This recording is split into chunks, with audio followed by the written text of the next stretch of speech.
G'day everyone, welcome back to another episode of the Australian Property Investment Podcast. I'm your host, Aaron Christie David, and I love bringing guests in that want to share their knowledge and I guess their years of experience with investors that want to grow their property portfolios. And we are all about building intergenerational wealth. And today's guest is going to help you do just that. And we're going to talk all things strata and talk all things properties when it comes to apartments as well. But Craig Bayliss from Coastal Strata, welcome onto the show. Thanks, Aaron. Thanks for having me. Mate, thanks for being here. Big, beautiful smile that you've got on. Mate, we're going to have a lot of fun with it today. Before we do kick off, I want to just reiterate that this episode is general in nature and not intended to give advice. So if you do need advice, please do seek out a professional. So Craig, mate, I had the pleasure of knowing a few people in common. You're down towards the Gong as well. So I guess what I want to do is kick off. I believe you've run Coastal Strata for, is it 10 years plus? Yeah, 10 years plus, yeah. So 10, and then you've done over 10,000 strata reports. We have done a lot, yes. Yeah, correct. So I guess with that type of tenure, that many properties that you're seeing, we'll go into kind of what you're seeing, the good, the bad, the ugly, and what people need to know. Absolutely. Everything when it comes to buying a unit or apartment, for example. But before we do launch into there, what I call the 3 Ps, a little bit about yourself personally, professionally, and your property journey to date. Sure. Okay. Well, as you said, I'm Craig Bayliss, so I'm the business owner of Coastal Strata. So we're essentially a property research company. So we specialise in strata reports. That's how I like to term it. Yeah. I grew up in country Victoria. Nice. Went to university in Melbourne, and I've been in Wollongong area for a very long time after that. Yeah. So professionally, yes, I have been involved in strata for a very long time, since 2003. And involved in lots of different aspects, from being a strata manager, so I was chairing meetings and making sure properties are run very well, and working with developers to set up new strata schemes. Yeah. Then in 2011 I started Coastal Strata to really just specialise in purely doing strata reports. So that's giving that advice to purchasers of apartments, and we do that throughout New South Wales. Mm-hmm. And so my personal property investment journey, I've been fortunate enough to be involved in a couple along the way. So I bought a townhouse in Shellharbour Village a very long time ago, nice. An older apartment. And then more recently, I bought an apartment off the plan in Wollongong. Yeah. That was quite a good experience. And then I'm just going through the back of a commercial property purchase for an office that we're in at the moment. So fantastic. Yeah, there's a few along the way. Well done. And I guess buying, and especially you mentioned units there as well, gives you a lot of empathy for what your clients are going through absolutely. as well. Yeah, well aware of the stress and the time pressures everyone's under. So yeah, time pressures is probably the big one, and we'll come to time later. We have a chat. So, I mean, we talk about the 10,000 hour rule. You must have in the industry 10,000 strata report rule. For the uninitiated, or maybe people that are going through this process for the first time, or it's been a while, take us through what is in the strata report. And I guess we want to not dumb it down for people's IQ out there, but more to say, let's go through the basics. Yeah, sure. Well, we do really try and keep it really simple for our clients. So essentially, we're on the buyer side of the transaction. So when you're buying a property, you of course involve a mortgage broker, conveyancer, and a buyer's agent. Yeah. And if you're buying a strata apartment, you'll also need to find out about not just the apartment that you're buying, but the complex it's in as well. So that's essentially what we do.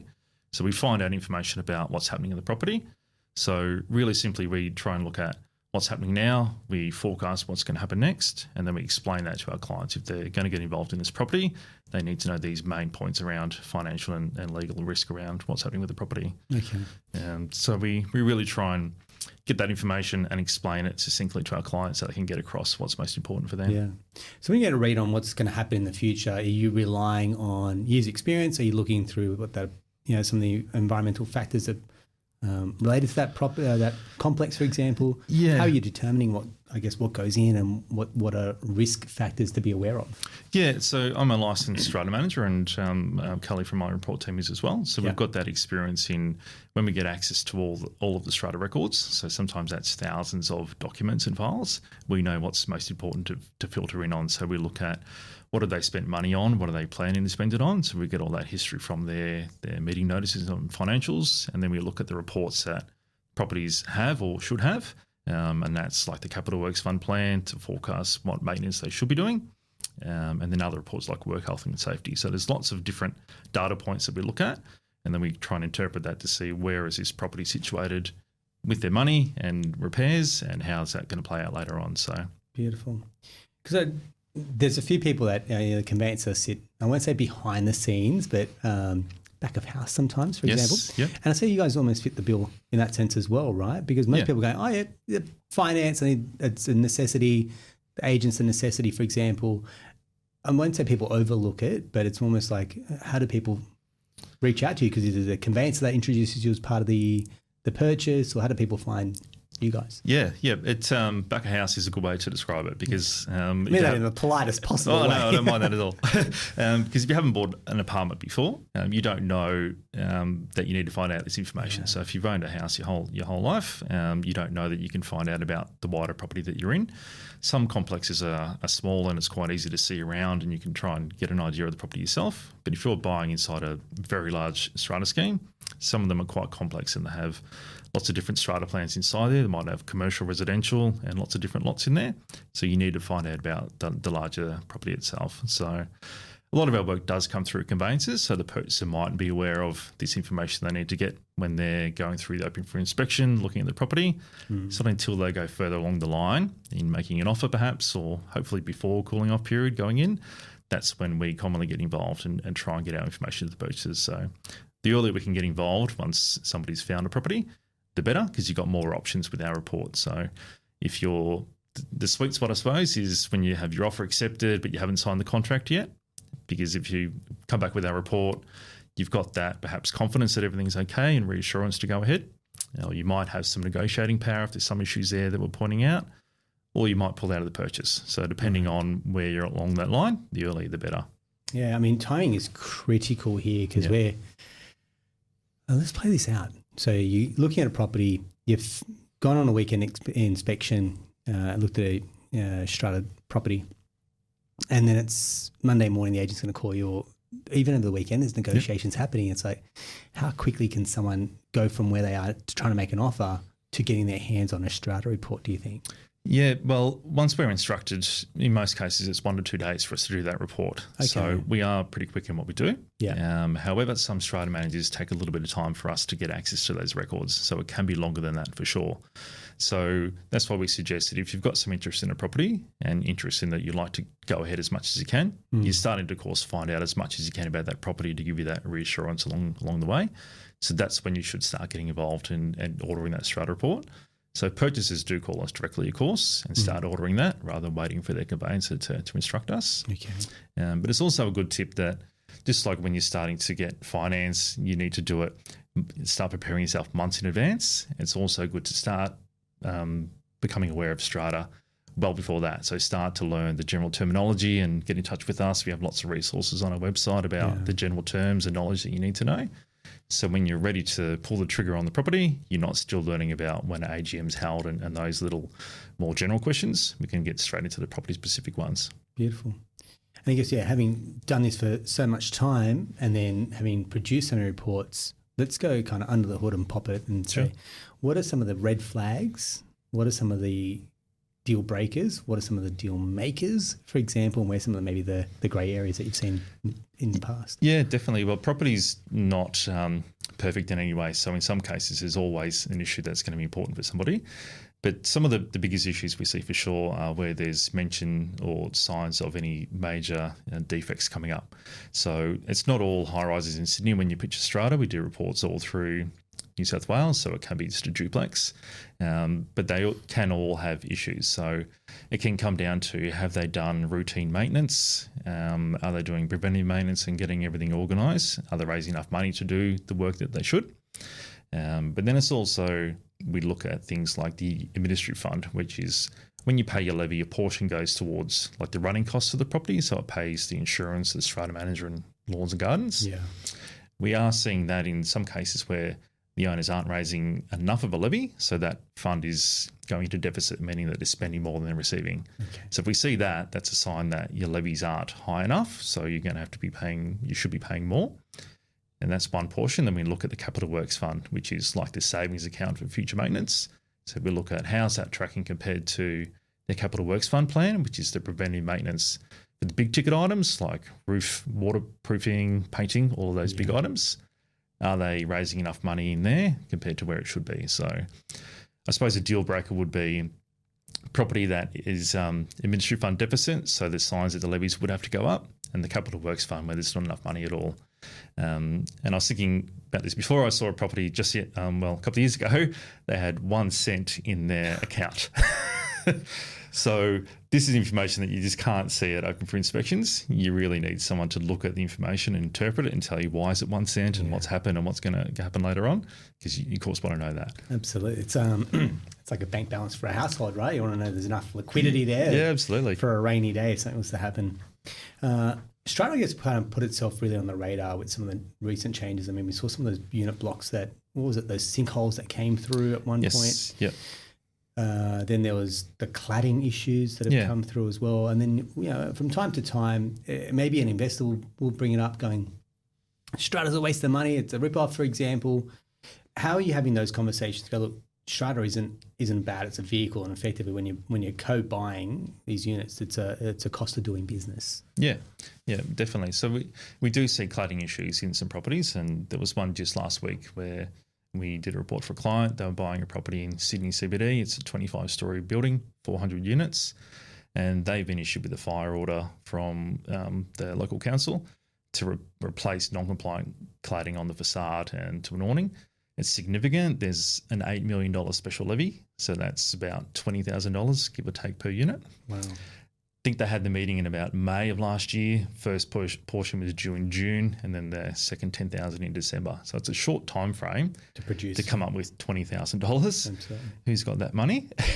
But this property, they've actually have gone past that. They have raised all the money, which is great. So, but now they're going to go through the work, and the work of that size is significant. So I think it was 20 weeks for the contractor to get the materials on site, 60 weeks to actually do the work, crane, hoarding, everything. So there's going to be a lot of disruption for somebody living there. So 20 weeks plus 60 weeks is 80 weeks. This is a year and a half. Yes, and I suppose that's based on a good timeline as well. So what if it takes longer than that? Weather and So if your cash flow, you've had to outlay that money at the very start. So you, as an investor or a homeowner, you've had to outlay the cash from the get-go. There's no... Yep, absolutely. So that's information that we really try and explain to our client, not just saying there's cladding issues. We try and point out that here's the potential time frame. So if you're going to move in there might be disruptions for you. But if you're going to rent it out, is it going to be attractive to potential tenants with all the work going on? And that's for them to consider if they need to reduce rent or something like that. So it's lots of impacts from the information we find out. And investors take it on board from there. Yeah, okay. Another one that kind of comes up from time to time is it's not the strata's issue, it's the apartment owner's issue, for example. So how do you, what is a issue specific to the apartment owner or the landlord or the tenant versus what is relevant for the strata? Yep, it can be tricky to generalise because it's what we're looking at is what is common property and what's part of the lot. So generally speaking, and you have to look at every property differently, but if you picture a high-rise complex, the external walls and the floor and the ceiling, they are common property, and anything inside from the paint is generally the lot owner's responsibility. So it can get a little bit trickier from that depending on the property and the bylaws. But when somebody's buying a property, they really should consider getting a building inspection as well, because we can only look at what has been reported in the strata records. There might be an issue. Just to jump in, it's contrary to what a lot of people say, is that you don't need a building inspection done when you're buying a unit. Yes, yeah. I suggest it's still worthwhile for sure, because it might pick up something that hasn't been reported in the strata records, or it will be your responsibility as an owner later on. So even if it's your responsibility, not strata, you can still use that to negotiate with the vendor. Nice one. Perfect. So going back in, again, I'm going to draw on all your years of experience and your knowledge here. There would have been times where you've told a client probably not advisable to proceed, and they've gone ahead.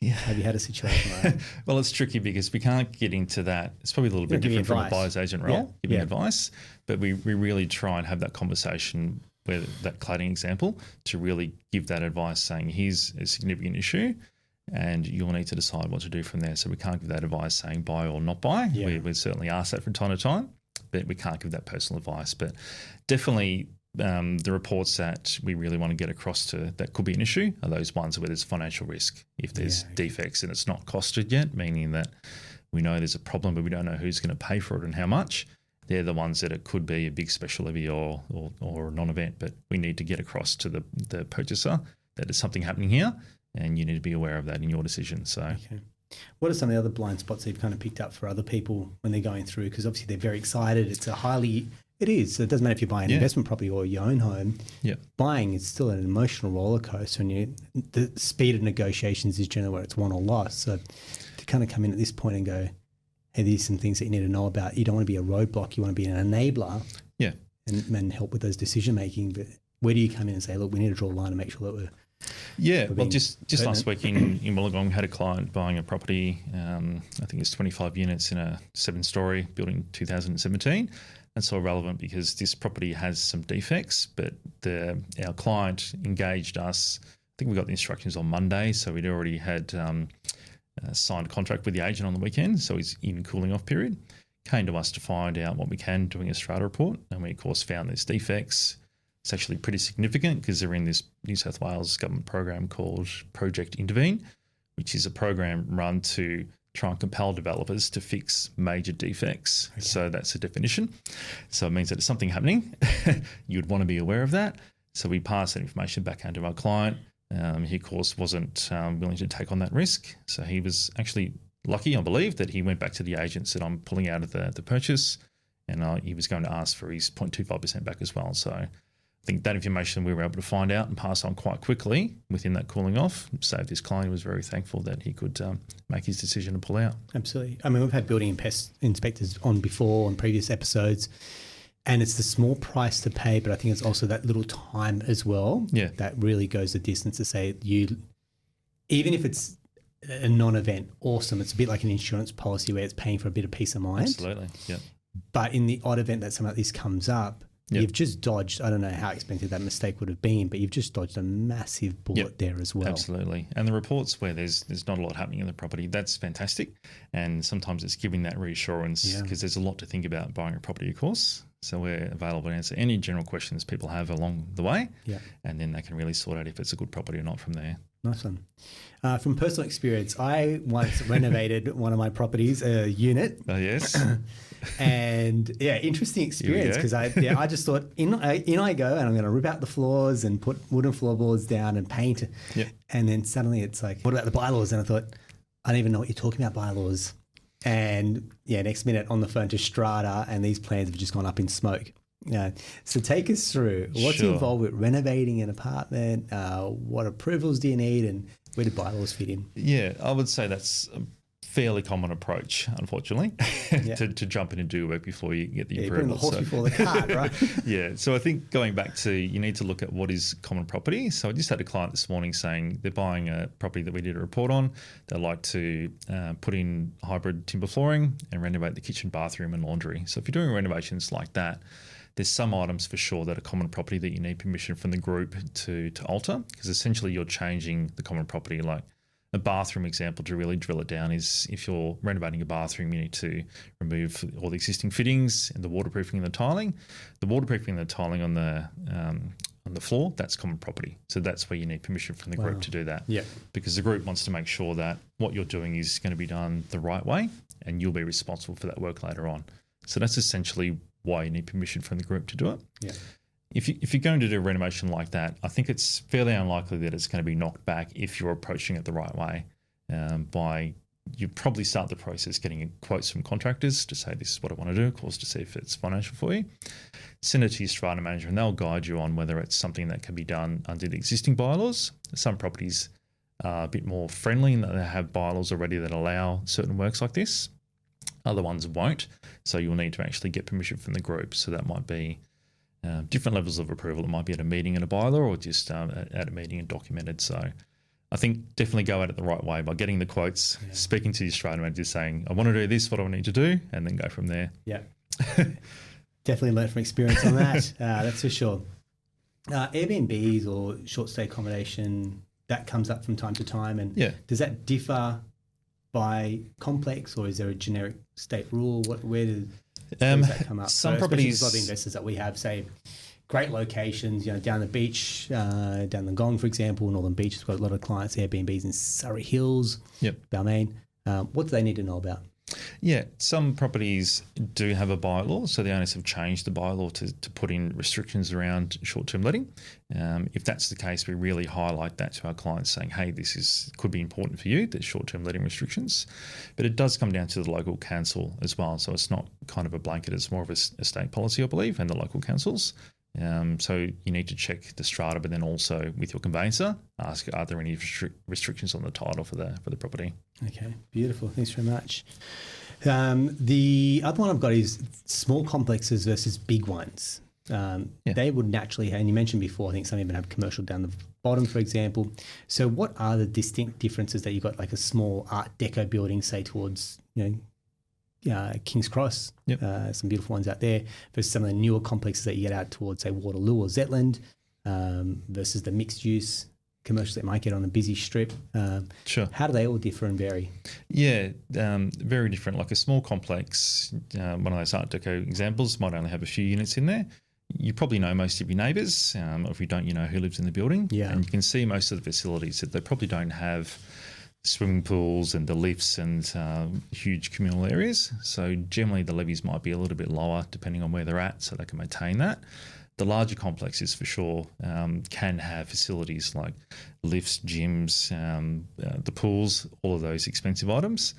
And I did a report on property not long ago. Their administrative fund was $3 million per year, raising all the running costs of the property and about $1 million into the capital works. So it's like a big business in a way. Absolutely. There's a lot of money going in and out. So there's a lot of decision makers there. So sometimes in a smaller complex, you've got a clearer say amongst your co-owners as to what you're going to do, whereas in a bigger complex, you've got the facilities, depends on what's important for you. Of course, you might have access to those amenities by buying into that complex, but then you have to pay for that as well. So smaller complexes, although they can be tricky, if you're in a block of 2 and you don't get on with your neighbour, nothing can get done.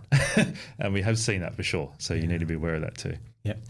Does the way that it's run, you said it's Strata, like the Strata manager is like an extension of a business, right? For properties of that size, it's enormous. There's a lot of work that goes into setting the levies. Yeah. Can you imagine trying to run a business of that size and that volume of revenue, and you set your revenue based on your costs, what your costs are, and then trying to organise all the owners at the meeting. So it's a very big undertaking for sure. Absolutely. Do you see that as one of the linchpins for success versus failure? Like and you don't exactly get a say in who is the strata manager, right? It's tricky. You get a say, but not much, because it depends on most strata managers are appointed under a certain term, which is good. So they're appointed for a couple of years. It might be up to 3 years.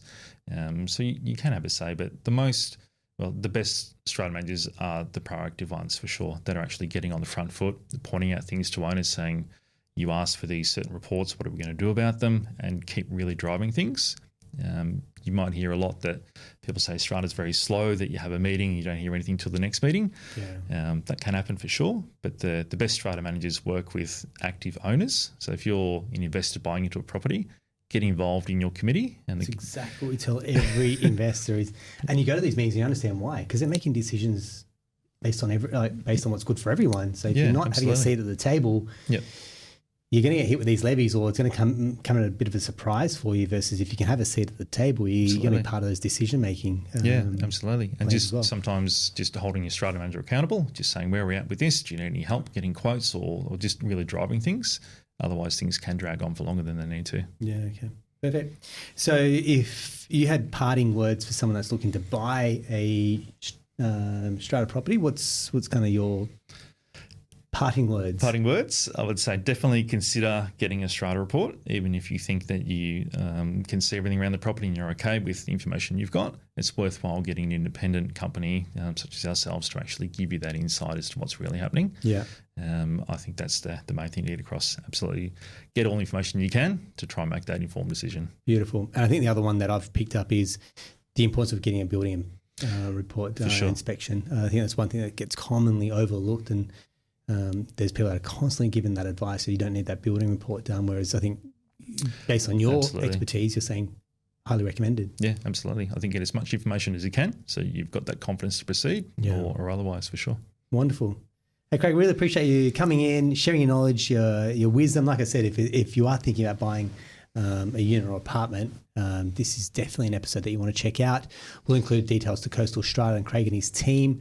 I think you've got some great resources on your website, some of those FAQs. I've jumped in there and had a look as well. Absolutely. So if you're considering buying a unit, jump on, have a look, or reach out to our team. Wonderful. Hey, mate, thanks very much. Really appreciate it. Thank you. Thanks for your time. That's all right. That's a wrap for another episode of the Australian Property Investment Podcast. Now, if you found that helpful, a couple of things. One is leave us a review. That's kind of our way to getting feedback that you guys are loving what we're putting out here as well. Or if you've got questions for future episodes or even a guest that you'd love to have on, please drop us a line as well. Send us a DM via our Instagram. It's generally people are sending us a lot of messages. Love to hear from our listeners as well. That's a wrap. Talk to you next time.